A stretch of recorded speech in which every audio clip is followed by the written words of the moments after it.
आत्महत्या एक दर्दनाक कहानी। उसे जीना नहीं था, वो खुद को ख़त्म कर देना चाहती थी। उसके दिमाग में हमेशा यही विचार आ रहा था। उसने डिसीजन ले लिया था, सिर्फ अंत कैसे करे इसके बारे में सोच रही थी। चारों ओर अंधेरा ही था। अपने ही सोच में मगन पूर्वी नीचे बैठकर बहुत वक्त तक ऐसे ही बैठे फर्श की तरफ एकटक देख रही थी।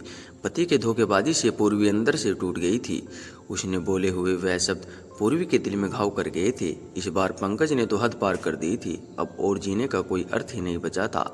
अब खुद को ख़त्म कर दूं, इसके सिवाय दूसरा विचार उसके मन में नहीं आ रहा था। दोनों बच्चे गहरी नींद में थे।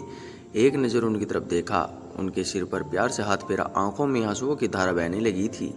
उसने मन में एक दृढ़ निश्चय किया था। रात के 2 बजे थे, हर तरफ बहुत सन्नाटा था और वह धीरे से उठी और दूसरे रूम में गई। गले में फांसे का फंदा डालने ही वाली थी, तभी कुछ गिरने की आवाज़ आई। पूर्वी का 2 साल का बेटा जोर जोर से रोने लगा। उसी क्षण पूर्वी की 6 साल की बेटी चिल्लाने लगी, मम्मी छोटू बेड के ऊपर से नीचे गिर गया है। तुम कहाँ हो? देखो ना छोटू कितना रो रहा है। पूर्वी भागकर दूसरे रूम में आई और अपने बेटे को उठाकर अपनी गोद में लिया और अपने सीने से लगा लिया। बेटी रोते हुए बोली, मम्मी तुम कहाँ चली गई थी? मुझे बहुत डर लग रहा था। तुम हम दोनों को छोड़कर कहीं मत जाओ, मुझे अकेले में बहुत डर लगता है। पूर्वी अपने दोनों बच्चों को पास लेकर जोर से गले से लगा लिया और रोने लगी। दोनों बच्चे उसके सीने से लिपट कर सो जाते हैं। रोते रोते पूर्वी को कब नींद आ गई उसे पता ही नहीं चला। काम वाली बाई गंगू की आवाज़ से पूर्वी की नींद टूटी। अरे मैडम, आपने बाहर का गेट खुला क्यों छोड़ दिया था? अरे मैडम क्या हुआ? अभी तक आप सोई हुए हो? तबीयत तो ठीक है ना? तो खुद को संभालते हुए बोली, हाँ थोड़ी तबीयत ठीक नहीं है। घड़ी में वक्त देखती है तो 8:30 बजे थे। आज तुम्हें आने में इतनी देर क्यों हो गई? मैडम चौथी गली में मेहताजी रहते हैं ना, उनकी बहू ने फांसी लगाकर आत्महत्या कर ली। 2 बच्चे हैं उनकी एक 10 साल की बेटी और 6 साल का बेटा है। यह सुनकर पूर्वी के कलेजे को धक्का लगा। अपनी साड़ी ठीक करके उसने पूछा, कब हुआ? गंगू ने बोला, रात को हुआ मैडम। मैंने ऐसा सुना है कि उसके पति की दूसरी औरत से संबंध थे।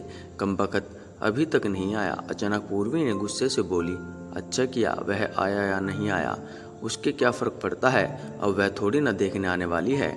यह सुनकर गंगू पूर्वी के कान के पास आई और धीरे से बोली, मैडम मैं अनपढ़ गंवार हूँ और घर घर में जाकर झाड़ू पोछा करके मेरा पेट भरती हूँ और आप पढ़े लिखे हुए लोग हो। भले ही मैं आपसे उम्र में बड़ी हूँ, जीवन का अनुभव आपसे थोड़ा ज़्यादा है।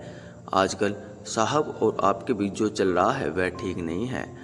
मुंह बंद था फिर भी मेरे कान खुले रहते थे। मैं एक औरत हूँ और औरत के दुख में भी समझती हूँ, इसलिए मुझे आपको एक बात बतानी है। आत्महत्या यह कोई भी समस्या का समाधान हो नहीं सकता। जिंदगी में उतार चढ़ाव तो होते ही रहते हैं। इसका मतलब ऐसा नहीं कि आप अपनी जान ही दे दो।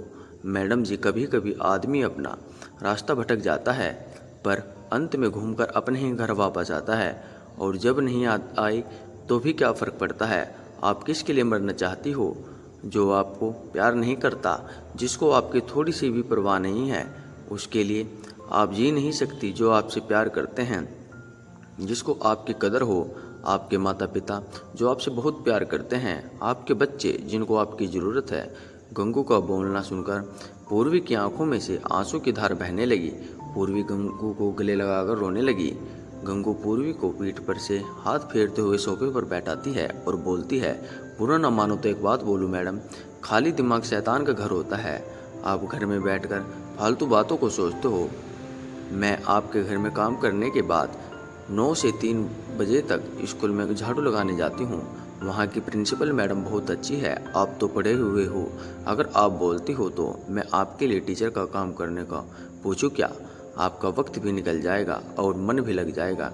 इस पर पूर्वी चुप बैठी थी। कोई भी जवाब न मिलने पर गंगू बोली, मैं आपके लिए चाय लेकर आती हूँ। और गंगू काम करने लग जाती है।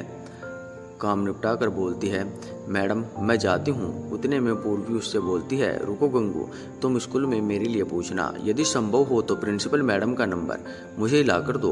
गंगू के चेहरे पर खुशी का भाव दिखा। गंगू पूर्वी के पास जाकर बैठी और धीरे से बोली, मैडम मैंने दूसरे रूम में बेड पर स्टूल रखा हुआ देखा था। ऐसा आप कभी भी मत करना, यह आपका घर है। इसे बचाने को आपसे जो हो सके वह कीजिए। बिना लड़े आपने हार मान ली। गंगू पूर्वी के हाथ अपने हाथ में लेकर बोली, मैडम एक फिल्म में एक हीरो ने एक डायलॉग बोला था, लड़ाई लड़कर जीती जाती है, मरकर नहीं, क्योंकि मुर्दे कभी लड़ा नहीं करते। गंगू हाथ नचाते हुए ऐसे बोलने लगी। यह देखकर पूर्वी को बहुत हंसना आया। गंगू का बोलना सुनकर पूर्वी का मन हल्का हो गया और उसे एक नई आशा की किरण भी दिखी। वह अलमारी में से अपने सर्टिफिकेट निकालने लगी।